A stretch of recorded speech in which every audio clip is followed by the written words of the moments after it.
everyone, welcome back to my channel. I'm doing today's video without the baby. We will see if it works or not. She might wake up in the middle of it. I was a bit rushed in the last video when I was talking about the pregnancy because my battery was dying in the camera and I just wanted to finish it up. But it's okay if you didn't watch those videos because I'm gonna quickly summarize everything anyways in this video. So today I'm gonna talk about the birth, and the birth happened at 28 weeks.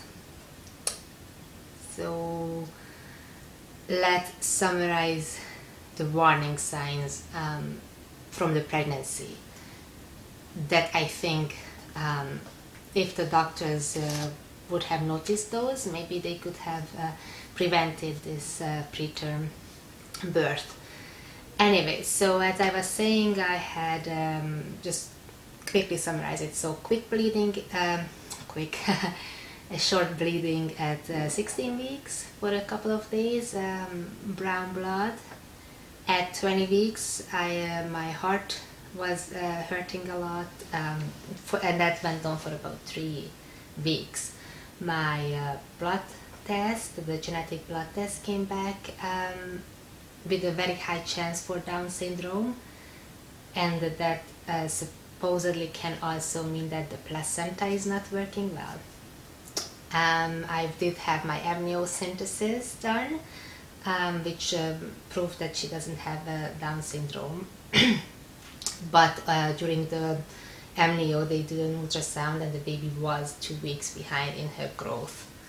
At the 19-week ultrasound she was 1 week behind with her growth as well. And the other warning sign was at 24 weeks when I finally saw a gynecologist. In Canada, or at least in BC, if you don't already have a gynecologist, you don't see one, they don't refer you to one until the week 24 unless you are a high-risk pregnancy, which I think I was high-risk since I had endometriosis and polycystic ovarian syndrome, and both of those increases your chances for miscarriage, but I guess I didn't make the cut for high-risk pregnancy. So anyways, I've seen a gynecologist finally at 24 weeks, and my blood pressure was high, which he didn't tell me at that time. He did tell me that about 2-3 days after the birth, but that was another warning sign, supposedly, when he just didn't tell me. But he did tell me that the baby is measuring 2 weeks behind. Anyways, 28 weeks.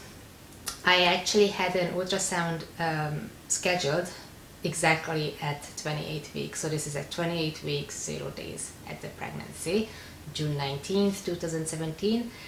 I had the amniocentesis, and after that, a month after the amnio, they usually do a growth ultrasound to see how the baby is doing, or they just did it because in my case she was 2 weeks behind during the amnio. So I went in for the ultrasound with my mom actually, and I saw when, because you can see it up there, you can see the ultrasound, like while they are doing the measurements and everything, you can see it on a TV, on a big screen TV in front of you. And so I saw the measurements. I saw that they are showing a 24-week growth in average, and this was at 28 weeks, so the baby was about a month behind in growth. So I was getting very nervous at that point, like very nervous. And basically the doctor did tell me that this is a big issue, and he did he ran some other tests testing the blood flow and the oxygen flow between the placenta and the baby, and he realized that it's not good. So the baby wasn't getting enough nutrients, she wasn't getting enough oxygen because something was wrong with the placenta. He did say that he should have known that 4 weeks before when we had the amnio done, because my blood test for the genetic test, it came back showing a high chance for Down syndrome, that also can mean that the placenta is not working well. So those were the signs. He said that he should have followed up on that a bit quicker than 4 weeks. Anyways, at that point, he said the placenta is not working well, baby is not growing enough, she's not getting enough food, she's not getting enough oxygen. So what the plan is that I have to have an ultrasound done every 3rd day to check if the baby is growing, and once the baby stops growing completely, then we're gonna induce labor. So obviously at that point I was like, I couldn't even think. I was just like, I was completely shocked. I was kind of expecting bad news because I knew that she's not growing well, like I could tell from the other ultrasounds. I was gaining weight like crazy, and which actually is another warning sign that the pregnancy is not going well. I was already 40 pounds up at that point, and that was at 28 weeks. And they said that once the baby stops growing, they induce the pregnancy. That was the plan at that point. Okay, so I was in a complete shock, and I just couldn't think. I just basically just like nodded, and I didn't know what to, like, you know, I was in like, oh my goodness, what's happening to my baby? What's gonna happen to me? Going to an ultrasound every 3 days, like 20 kilometers from where I live, sucks as well, and I don't have a car. But well, what can you do? And then they just said that, you know what, we just want to check your blood pressure, because that's like, you know, a routine thing that they usually do that anyways when you go for your checkups. And they checked my blood pressure 3 times, and they said it is 190 over 118, and that is supposedly extremely high. And what he said basically that he didn't actually tell me the numbers yet. His first words were, you know what, forget everything I said, you're gonna go to the hospital right now and tell them that your high blood pressure is 190 over 118. And I'm like, so what about, I'm still coming to the ultrasound? He's like, forget everything I said, go to the hospital, to the labor unit, and just tell them that I sent you, and this is what's happening. So that was about 5 minutes drive, the hospital, from his place, from the ultrasound. So my mom drove me to the hospital. And then at that point, I just couldn't really, I think I didn't know what's happening. I couldn't even think of what's happening. So I went to the hospital, I told them what he said. They took me to, they have, at the labor unit, they have this high-risk pregnancy, kind of an emergency room, where they have more than 1 patient separated by, just, you know, the beds separated by curtains. And basically they put a heart rate monitor on my belly to monitor the baby's heart rate at the whole time, and they checked my blood pressure every 10 minutes. They gave me medications every half an hour, and then they checked the blood pressure every 10 minutes to see if it's reacting or not. I think that I was there for about an hour, so during the hour, every 10 minutes, blood pressure check, it wasn't moving, it was still really high. I got 2 doses of the blood pressure medications and it wasn't working. And at that point they moved me into a room where they continued doing the same thing, and I finally saw a doctor, because I haven't seen the doctor, it was just the nurses giving me the medications up until that point. And she did tell me that this is a very bad case of preeclampsia, which is just like really high blood pressure induced by the pregnancy. And the plan at that point is that they're gonna try to get my blood pressure under control, and I have to stay there basically until the baby is born, which could be anytime. They said they're gonna try to keep the baby in as long as they can. It could be days, it could be weeks, and it could be months, but they didn't know at that point. The other thing that was happening is that the baby's heart rate kept dropping. Maybe every 10 minutes or so it just kind of dropped, and then I had to move around, and then it came back up. So the two things were happening at the same time, and I know it never happened before. I don't think it ever happened before that her heart rate was dropping, because I was checking her heart rate regularly at home, and also because this time, every time her heart rate dropped, she started to hiccup, and I never felt her hiccuping before. Like, this was the first time I actually felt her hiccuping. And also she was like moving really, really fast whenever her heart rate dropped. Like, she started to kick and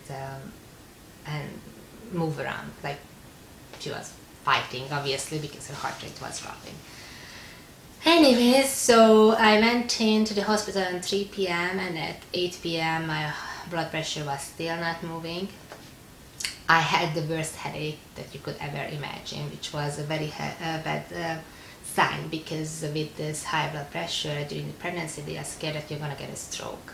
So that's why they are trying to get your blood pressure under control, because you can basically get a stroke anytime. And the very bad headache and nausea which I was having, both of those were symptoms that it can lead to a stroke. So everyone was very concerned at that point. They did tell me I'm not going home from the hospital, so my boyfriend was coming to the hospital, bringing me stuff, and also bringing his stuff because he can sleep there in the room. So I knew I'm not going to home. I still couldn't really actually think about it. I was having such a headache that I just couldn't think about anything, and actually I was just in my head, was just like, come on, like, do something, get this baby out of me. I can't handle this headache, this nausea. I was the worst headache ever, and I am very prone to headaches. I have migraines basically once a week at least, but I just couldn't handle this headache that was not getting better no matter what happened. I couldn't eat. They didn't let me eat because they said that I might have to deliver the baby that day, and I just can't. And they would probably have to do a C-section, so I can't eat.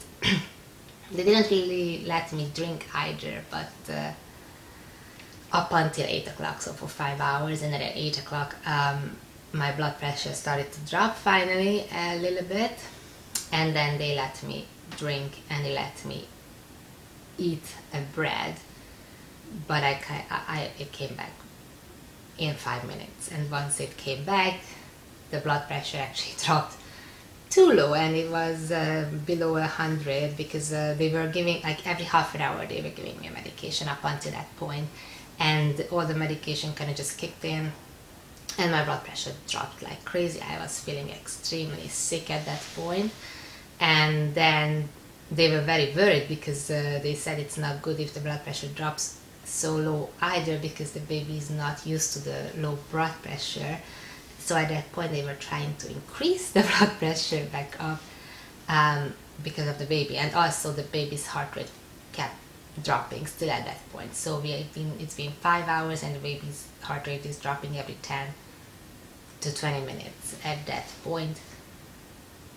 I don't remember if my blood pressure just shot back up. I think it just did. So it dropped like crazy from all the medication. They stopped giving me medication at that point, and I threw out the food that I ate, and headache wasn't going anywhere. So they still had the warning signs. They still had my headache and my nausea, vomiting. My blood pressure, I think, just shot back up. I'm quite sure, because by the time I went into a C-section, it was high again, and I went into a C-section at 10:30 p.m. It's when they said that, you know what, they are just extremely worried at that point, that something happens to me, something happens to the baby, I'm not doing well, the baby is not doing well, and at that point they think it's the best to have an emergency C-section before something happens to me or the baby.